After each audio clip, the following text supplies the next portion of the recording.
Now we're back again, continuing our series on reaching your ideal weight, reaching your best possible health. And as we continue the series, you've already received a post from me on a whole bunch of tips on how to do it. But even before you go through those tips, and again, don't look at those tips as a recipe, look at those tips as hints on things that might be beneficial for you to do.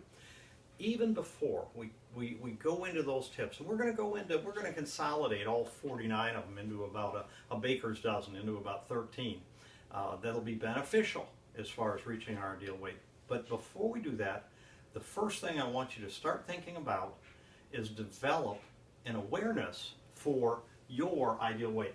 I wrote ideal weight up here, but now I'm going to put your ideal weight, okay? And you'll see why that. And when you reach your ideal weight, you'll also reach your best possible health. Now, why do I put that out there? Because sometimes people say, well, I'm going to reach this weight, and you know, I'm the same height as this movie star, you know, so I should be at that movie star's weight. Or, you know, this athlete weighs this much, and I'm the same height, so I should be at exactly that same weight. The first things that I want you to develop an awareness of is your own body. Now, as far as tools for deciding what your ideal weight is, we might even get to that ideal weight and then find out that that's not your ideal weight. You might be a little heavier or a little lighter than that to be the best possible you. But to develop the awareness, let's take some tools first of all. And yes, as far as developing and coming to your ideal weight, should we use a scale? Sure, that would be a great tool. Number two, a full-length mirror. That would be a great tool. A weight chart with a grain of salt. Remember, we're not all built alike, and so when I see a weight chart that says, here's somebody who's 5'7" and they're 65 years old, so I should be this weight, let's use that, but also use that with a grain of salt. And then also I'm going to come back to this one.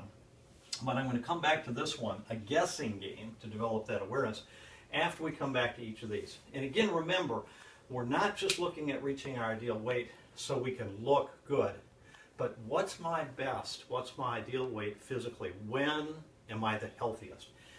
When is my attitude the best?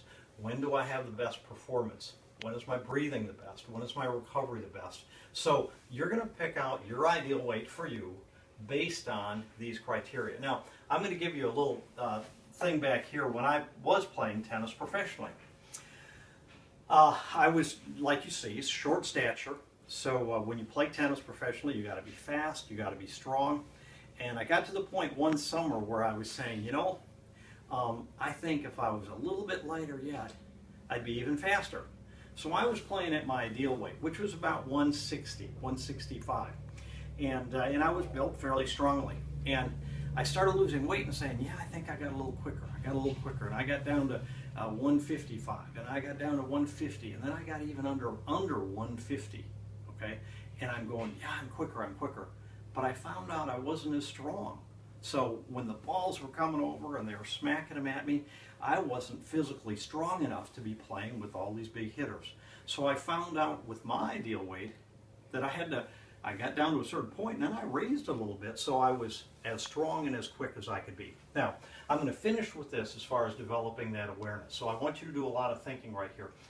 The other thing, as we're reaching our ideal weight, and I'll give you those tips to do that, I want you to play a guessing game. So don't become a slave to the scale.